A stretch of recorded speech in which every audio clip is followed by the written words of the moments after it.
Mañana el Pleno de la Asamblea Nacional tratará el veto parcial del Ejecutivo al proyecto de ley económica para el financiamiento de la lucha por el conflicto armado. Esto en un nuevo intento del gobierno para incluir el incremento del IVA en el proyecto. Sin embargo, ¿qué significa para el Ejecutivo perder el punto neurálgico de su proyecto? La entrevista a la carta, en diálogo directo con los protagonistas de los hechos.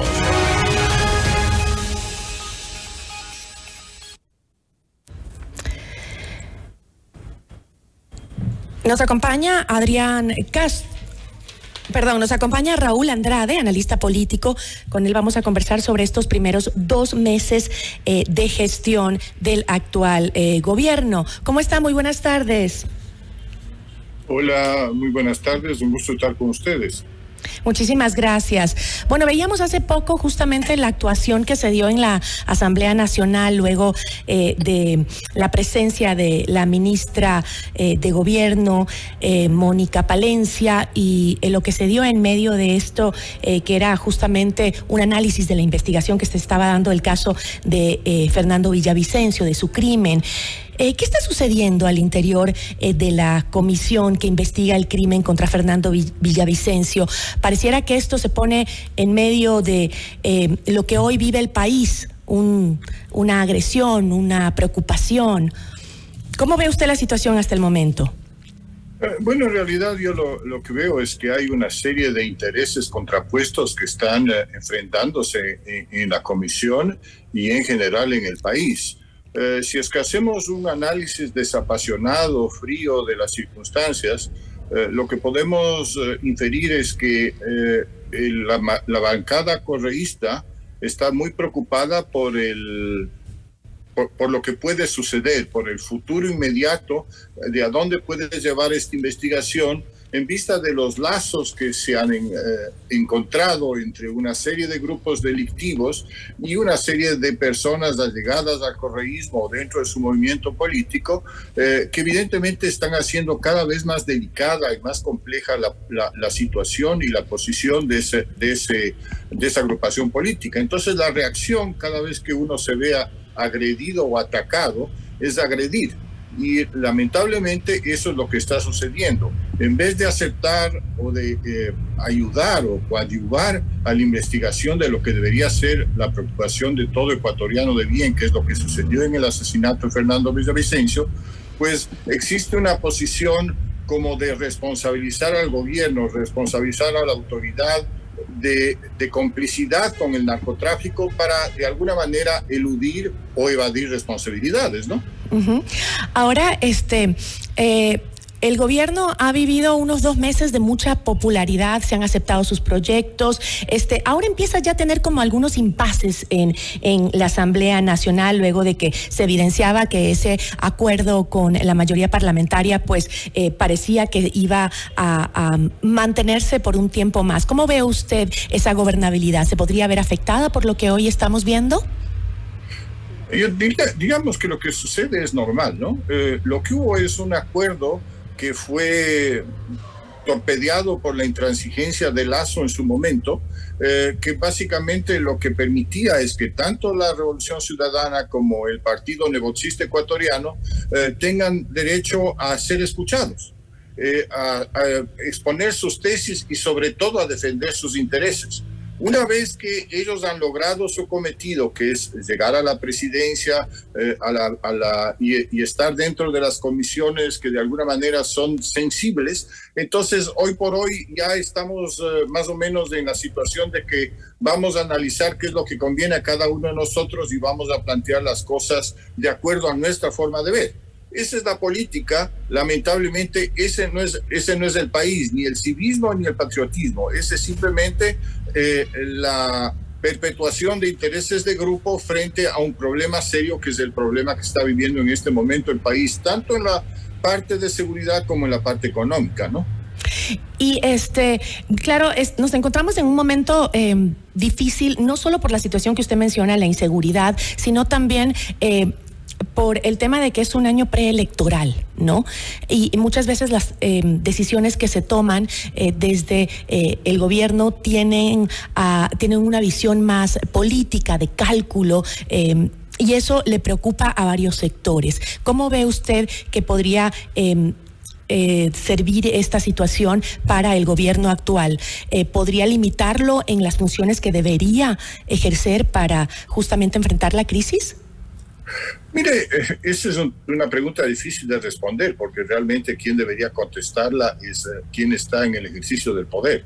Pero desde el punto de vista del ciudadano común, del ecuatoriano, que lo que está buscando es solución a problemas acuciantes, pues lo importante sería que se deje a un lado el tema electoralista o electoral y se plantee más bien soluciones de fondo a problemas de fondo. Porque lo que estamos viendo dentro de las distintas bancadas y dentro del mismo gobierno son una especie de soluciones parches, porque el tema del IVA, por más que se suba al nivel que se ha planteado, únicamente se ha presentado como una manera de combatir la inseguridad, cuando en realidad el problema fiscal y el problema económico tiene el país es muchísimo más grande y de mayor alcance. Si es que usted simplemente hace un cálculo y dice cada año se van 4.000 millones de dólares en subsidio de combustibles y proyecta usted eso en el tiempo, se va a dar cuenta que 40.000 millones de dólares, para hablar en cifras redondas, se fueron en humo, se fueron en combustible y se fueron por el tubo de escape de los automóviles de los ecuatorianos. Y eso es lo que tiene en este momento al país al borde del colapso y desde el punto de vista económico. Entonces hay que enfrentar esos temas con gallardía, con valentía y sin pensar en la opción electoral, sino en pensar en dejar un futuro mejor para los ecuatorianos. Ahora, el presidente ha tomado varias decisiones también en el ámbito económico, obviamente, y de manera principal para sostener esta guerra que cuesta dinero, lo ha dicho él, ¿no? Ahora, esa situación no se ve que se refuerza del otro lado con el tema social, por ejemplo, inversión social en aquellos barrios desde donde justamente salen estos grupos delictivos y empiezan a dominar a los sectores y no se ve inversión en ese sentido. ¿Cómo podríamos salir de una guerra si se pone dinero en las Fuerzas Armadas, en los militares, en la policía para contrarrestar la guerra, pero sin embargo no se apoya el lado social? Es que no podemos tratar de matar a todos los frentes de una sola. Es imposible que un Estado deficitario, un Estado que todos los años tiene 5.000 o 6.000 millones de déficit, invierte el dinero que no tiene en solucionar un problema social que viene de muchos años. Al contrario, lo que se debe hacer es generar la paz suficiente como para que haya la posibilidad de entrar a esos barrios conflictivos y de crisis y establecer que sea el gobierno y no las bandas delictivas las que tengan el control de la zona para que efectivamente empezar a proponer proyectos de mediano y largo plazo. La ignorancia, el tema delictivo, el tema de pobreza no es algo que se solucione poniendo un cheque, es algo que se soluciona a través de un trabajo de muchísimo detalle y de tiempo para lograr, primero, educar, en segundo lugar, disciplinar y en tercer lugar, encontrar vías de trabajo para esas personas que en este momento están bajo tanta presión y tanta crisis. Usted ve que la gente de bien elige el camino de la migración a un costo brutal. Y los que se están quedando son los que tratan de controlar a la gente que está en estas zonas, pueblitos o ciudades que básicamente tienen crisis muy serias. Entonces, lo que tenemos que pensar es, en primer lugar, resolver el problema de déficit estatal y, en segundo lugar, entrar a trabajar en el tema de las proyecciones de las ayudas sociales que puede dar un Estado que produce más de lo que gasta, lo cual no es el caso. Ahora, mucho se ha hablado de que este es un problema regional, que lo tenemos que enfrentar de manera regional. Sin embargo, otros países también han dicho que este problema de Ecuador no se puede permitir que se expanda.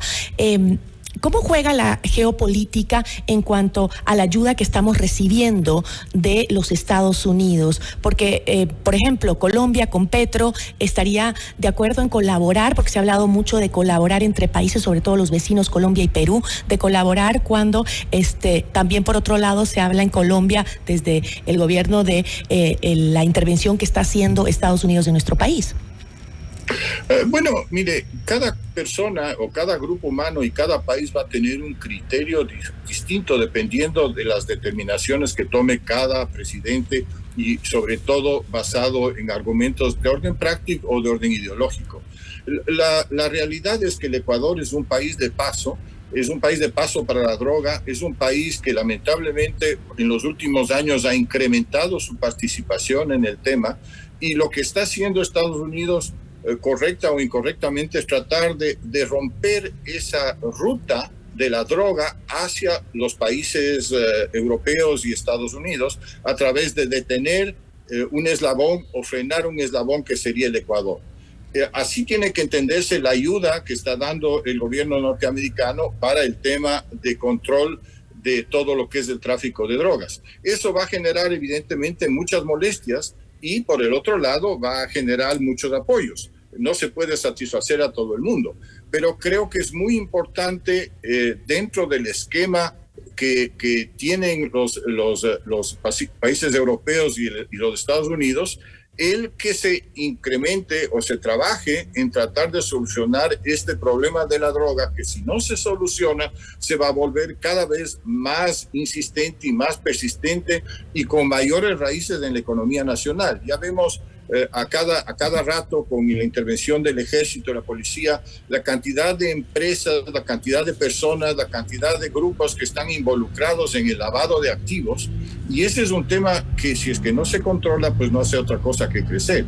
De tal manera que desde ese punto de vista es muy importante que se generen controles, que se acepte el apoyo que estamos recibiendo de los Estados Unidos y que se desoigan las críticas, porque básicamente vienen de partes interesadas, ¿no? Ahora, volviendo ya al tema interno de la política a nivel nacional, el acuerdo con la mayoría parlamentaria ha sido uno de los mayores logros, lo decíamos al inicio, en comparación, me refiero a los últimos dos gobiernos que hemos tenido, los dos ejecutivos. Sin embargo, ¿está este acuerdo probando sus límites tal vez con el incremento del IVA y lo que ha generado pues los primeros impases entre el correísmo y la Revolución Ciudadana? Bueno, me parece que sí, que nunca se trató de un pacto, siempre se trató de un acuerdo en el que aparentemente todos salían beneficiados, porque la propuesta del gobierno fue que le permitan que pase el IVA, y la propuesta de la Revolución Ciudadana y de los socialcristianos fue básicamente el que se les permita tener un púlpito o un área para poder expresar sus argumentos y sus razonamientos. Entonces, ese fue el acuerdo original de la luna de miel. Pero estamos viendo que una vez que eso se logró, cada cual está tratando de llevar el agua a su molino, y lo que está sucediendo es que van a tratar de que el IVA pase sin que sea responsabilidad de la Asamblea para poder seguir manteniendo su discurso como oposición, pero finalmente en la práctica pasará por el Ministerio de la Ley, porque ya ha habido un veto, y nos veremos, digamos, enfrentados al tema de la subida del IVA. Pero vienen problemas más serios después. Viene pues el movimiento indígena, que dice que ya va a ser un plantón. Después viene el tema de que efectivamente eso puede significar una solución de momento para las finanzas públicas del país, pero el volumen de deuda de corto plazo que tiene que satisfacerse o responderse requiere una reestructuración volumétrica. Es decir, hay muchísimas cosas por hacer que van más allá de la voluntad y de los caprichos tanto del uno como del otro, y la posición del Ejecutivo tiene que ser definitivamente a favor del país, porque si es que las instancias parlamentarias le impiden tomar determinaciones, pues el Ejecutivo tendrá que tomar la determinación más importante, que ya se ha esbozado aquí, que es básicamente focalizar o terminar el subsidio con los combustibles y reducir el tamaño del Estado en lo que sea posible. Esas son verdaderas soluciones de fondo que no tienen mucho que ver con la Asamblea, ¿no? Ya, pero volviendo al tema político, el análisis que podemos hacer de la relación de Noboa con sus supuestos aliados con los que inició, ¿cree usted que ha cambiado Noboa sus lineamientos en este tiempo o más bien se ha posicionado como una verdadera tercera vía? Y me refiero a que cada vez su discurso, pese a que al inicio empezó siendo un poco conciliador con el tema correísta, cero ataques, cero agresiones, hoy en día parece que está ya cambiando esa dinámica y marcando más o menos el estilo de los gobiernos anteriores. Mire, no creo que sea una cuestión de comparar o no comparar con gobiernos anteriores. Lo que tenemos es que preocuparnos de la efectividad de las determinaciones que tome el Ejecutivo y en cuánto le pueden beneficiar al país. Si es que las determinaciones que tome el Ejecutivo frente a la realidad del país, a la realidad social, a la realidad de seguridad y económica, son beneficiosas, pues evidentemente el país les será grato. Si es que la posición de los asambleístas es la contraria, es decir, no permite que haya un desarrollo o básicamente un resultado en las determinaciones que busca el país, entonces ellos serán los sancionados por la opinión pública. De tal manera que lo que tenga que hacer el presidente a través del diálogo o a través de la determinación es lo que tiene que ser lo importante, lo definitivo y lo determinante para el país. Lo demás es anecdotario. Pero también hay que tomar en cuenta que sí pesa en la acción del Ejecutivo un año preelectoral. ¿No cree usted que con estas referencias y burlas hacia Correa, Noboa está probando un poco sus niveles de popularidad justamente en miras del 2025? Es posible, digamos, todo está dentro de lo posible y está bien que haya una cierta escaramuza política porque básicamente todos los actos y todas las circunstancias que envuelven a las personas que están dentro de la esfera pública son de índole política. Entonces es probable que Noboa también esté pensando en ello, pero como le decía, lo verdaderamente importante no es tanto la coyuntura electoral cuanto la determinación de hacia dónde va el Estado ecuatoriano si es que no se toman las medidas que son indispensables y urgentes para que el Estado pueda tener un aterrizaje, digamos, racional en vez de un aterrizaje forzoso, ¿no? Y por el otro lado, ¿cómo está? Porque la principal preocupación de los ecuatorianos siempre fue la inseguridad en el país y había la percepción de que se estaban haciendo las cosas, que se están haciendo las cosas bien. ¿Puede mantener esa percepción el presidente hasta los meses que le faltan? Bueno, el presidente está obligado a mantenerla porque básicamente yo creo que ese es un gozne muy importante de su gestión porque responde a una demanda pública y una demanda pública muy importante. De tal manera que los pasos que ha ido logrando en el sentido de involucrar al ejército en el apoyo a la policía, todo el tema de la guerra interna que él ha declarado, eso es tomar el toro por los cuernos y de alguna manera establecer hitos para una pelea que es de largo aliento, por supuesto que sí, pero cuyos resultados son inmediatos porque los estamos viendo a través de una, entre comillas, normalización del tema de la seguridad en el país. Eso tiene que mantenerlo y está obligado a mantenerlo como presidente, ¿no? Yo le agradezco muchísimo, muchísimas gracias. Muchísimas gracias a usted, un gusto. Una buena tarde, nos acompañó Raúl Andrade, analista político. Notimundo a la carta.